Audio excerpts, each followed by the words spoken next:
یہ میرا کلام ذرا بڑوں سے ہے، بڑوں سے۔ ابا جی کو چاہیے بچہ جتنی غلطی کرے نا اتنا ہی ڈانٹیں، وہ پھر 6 ہفتے نہ ڈانٹنا شروع کر دیں۔ استاد صاحب کو چاہیے کہ جتنی بچے کی کمزوری ہے نا، مجھے پتہ ہے سب سے زیادہ کس بات سے تکلیف ہوتی ہے۔ آپ کے بچے نے غلطی کی ہے، آپ اپنے بچے کو ڈانٹ لیں، سمجھا لیں، آپ کسی اور کے سامنے اس کی تذلیل کبھی نہ کریں، یہ زیادتی والی بات ہے۔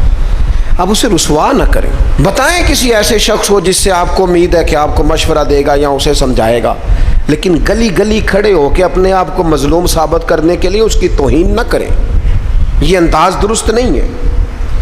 اس سے بچوں کی انسلٹ ہوتی ہے، وہ کمزور پڑ جاتے ہیں۔ ہر جگہ رونا رونا میرے بچے اچھے نہیں، میں بڑا پریشان ہوں، کیا بات کر رہے ہیں آپ؟ یہ بچہ تو آپ کی کمائی ہے، اساس ہے، حسن ہے، نسل ہے، اصل ہے، اور اس قدر زیادہ تکلیف دینا، جگہ جگہ شکایتیں، جگہ جگہ باتیں۔ ہمارے بچے ہمارے ہیں نا، تو ان کی عزت کس کی ہے؟ کیوں ہم گلی گلی اپنے بچوں کی رسوائی کرتے ہیں؟ کیوں کمزوریاں؟ اور جن کو ہم خیر خواہ سمجھ کے بتا رہے ہوتے ہیں نا، وہ آگے جا کے مزے لے لے کے بتاتے ہیں، تو نقصان کس کا ہوا؟ ہمارا، ہمارے قبیلے کا، ہمارے گھر کا۔ یہ دیکھیے ذرا، حضرت عمر رضی اللہ تعالیٰ عنہ مزاج کے لحاظ سے سخت ہیں۔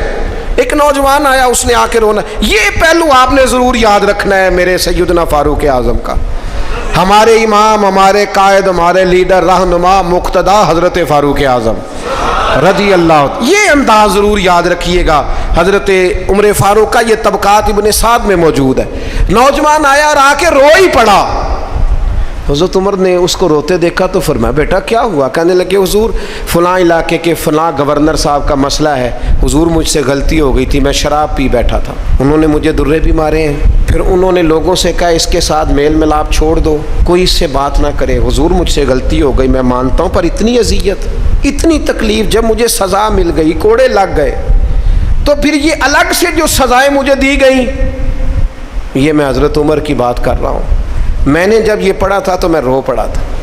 حضرت فاروق اعظم نے اس نوجوان کی بات سنی، سنو میں کیا کہہ رہا ہوں، اس گناہگار کی بات سنی، اس گناہگار کی بات سنی تو حضرت عمر رو پڑے اور فرمایا بلاؤ نا ان گورنر صاحب کو، وہ بھی بڑے سمجھدار، باوقار، بڑے آدمی تھے، بلایا اور بلا کے فرمایا آپ کا اس جرم پر غصہ بالکل ٹھیک، لیکن آپ کو کس نے اجازت دی کہ آپ اسے اتنی تکلیف دیں؟ آپ نے کوڑے مار لیے جو سزا بنتی تھی، اور پھر آپ نے کیوں کر کے لوگوں سے کہا اس سے ملنا جلنا چھوڑ دیں؟ فرمایا اب میں آپ کو حکماً کہتا ہوں اگر آج کے بعد آپ نے کوئی ایسا کام کیا تو میں آپ کو سزا دوں گا۔ فرمانے لگے آپ نے کہا تھا نا لوگ ان سے ملے جلے نہ، فرمایا اب آپ ہی لوگوں سے کہیں ان سے ملاقات شروع کریں۔ جب انہوں نے توبہ کر لی، اپنا گناہ مان لیا، جب اقرار کر لیا، معافی مانگ لی، اب سزا کا کیا معنی ہوا؟ اب تکلیف کا کیا معنی ہوا؟ سیدنا فاروق اعظم رضی اللہ تعالیٰ عنہ فرمانے لگے اگر یہ سچی توبہ کر لے تو پھر تو ان کی گواہی بھی قبول کی جائے گی، ان کی گواہی تک ہم قبول کریں گے۔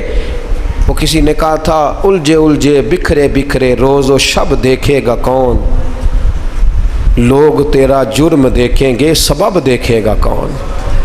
لوگ معافی نہیں دیتے، لوگ درگزر ہی نہیں کرتے، انسانوں سے غلطیاں ہو جاتی ہیں، لیکن اگر کسی نے توبہ کر لی، اور صحیح حدیث میں موجود ہے نبی پاک علیہ السلام نے فرمایا اگر کبھی کسی بندے سے کوئی گناہ ہو گیا پھر اس نے توبہ کر لی، اگر کسی نے اس بندے کو دوبارہ وہ گناہ یاد کرایا تو اللہ تعالیٰ اس بندے کو یاد کرانے والے کو سزا دے گا، مرنے سے پہلے اسے بھی اس گناہ میں مبتلا کر دے گا۔